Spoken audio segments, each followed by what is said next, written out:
Once upon a time, in a faraway land, there lived a kind merchant who had 3 daughters. The eldest was called Greed, for she cared only for shiny things. The middle one was named Gloom, since she loved nothing more than sulking. And the youngest daughter was named Beauty. Unlike her sisters, who only cared for fancy clothes and jewelry, Beauty loved books, music, and helping others. Her gentle heart made her father's home warm and bright. One day the merchant received a letter saying that one of his ships had returned to port with goods. Hoping to regain his fortune, he set off on a long journey. Before leaving, he asked his daughters what gifts they wanted. "I want a new dress," said the eldest. "Very well," replied the merchant. Then the middle daughter spoke. "I want fine pearls for my hair." "As you wish," said their father. But Beauty surprised him. "I want a single rose," she said. "Only one rose, my dear?" "Yes, please, father." The merchant was confused, but he knew better than to argue with his youngest, so he promised to bring her the rose. The merchant's journey was long and difficult. By the time he reached the port, he discovered that pirates had stolen most of his goods. Saddened, he returned home empty-handed. On his way back, a fierce storm forced him to take shelter.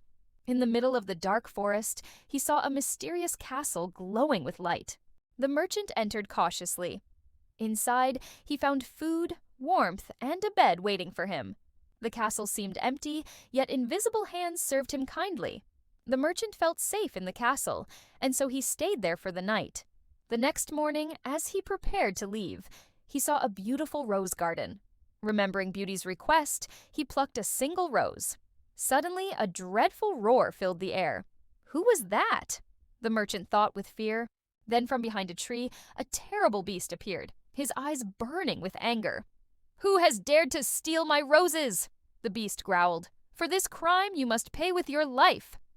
The merchant fell to his knees. "Please forgive me. I only wanted to bring a rose for my daughter." The beast stared at the merchant for a moment. "You say you wish to give this rose to your daughter. Very well. I will spare your life if one of your daughters comes to live here in your place. If she does not, you must return." The merchant fell to his knees. "Oh, my dear beast, please forgive me. I have 3 daughters, but they are so selfish and unkind. I am afraid none will come to live with you. If that is the case, I am ready to die." "So be it," said the beast. "You have until sunset to decide." Then he disappeared into the forest. The merchant returned home, heart heavy with fear. When he told his family what had happened, Beauty stepped forward bravely. "Father, do not worry. You showed me kindness all my life. Now it is my turn to repay you. I will go to the beast's castle." "Oh, my darling," cried her father, kneeling beside her. "Don't be silly. You must not go there." But Beauty insisted. Soon she arrived at the enchanted castle. At first she trembled when she saw the beast, for his appearance was frightening. His eyes burned like hot coals, his teeth were sharp as knives, and his claws scraped against the stone floor as he paced. Yet, to her surprise, the beast treated her kindly. "Welcome to my castle," he said. "I hope you will enjoy living here." Then he showed her around the grand halls, pointing out the beautiful furniture and decorations. "Help yourself to anything you desire," he said. "Anything?" asked Beauty. "Yes, anything." Beauty chose a soft gown from his wardrobe and picked flowers for her hair. She felt a little uneasy at first, but the beast soon chased away her fears. "Will you dine with me?" he asked. Together, they ate delicious meals, drank sweet wine, and talked about many topics. After dinner, they danced in the candlelight, and the beast even sang for her. As the night wore on, Beauty felt happier than she had ever been before. The next morning, the beast led her through the castle, showing her her room and the beautiful gardens.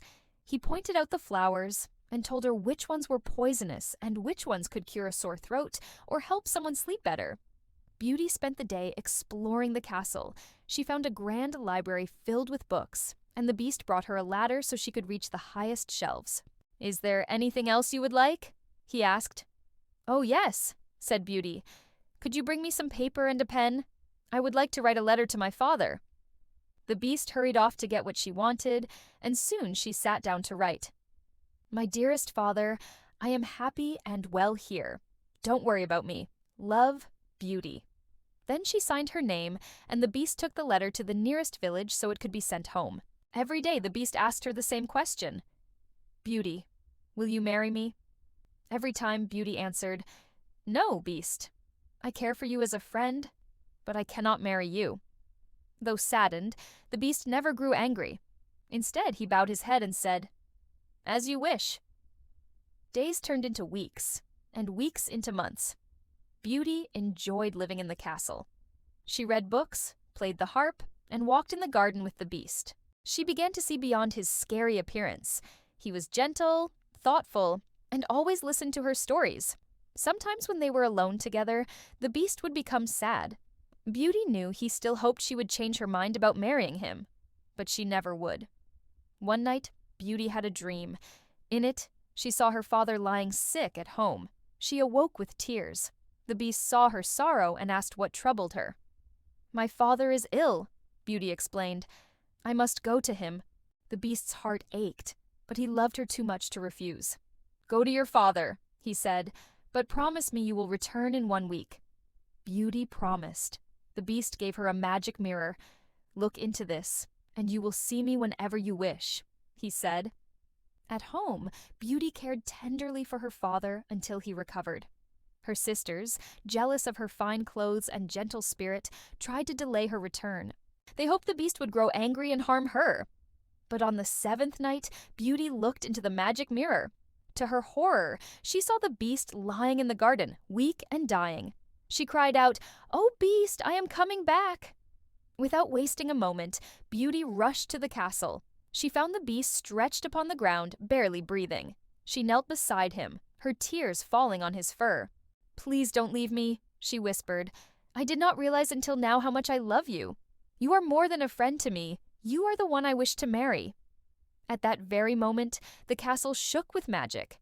A bright light surrounded the Beast, and before Beauty's eyes, he transformed into a handsome prince. "Beauty," he said softly, "your love has broken the curse.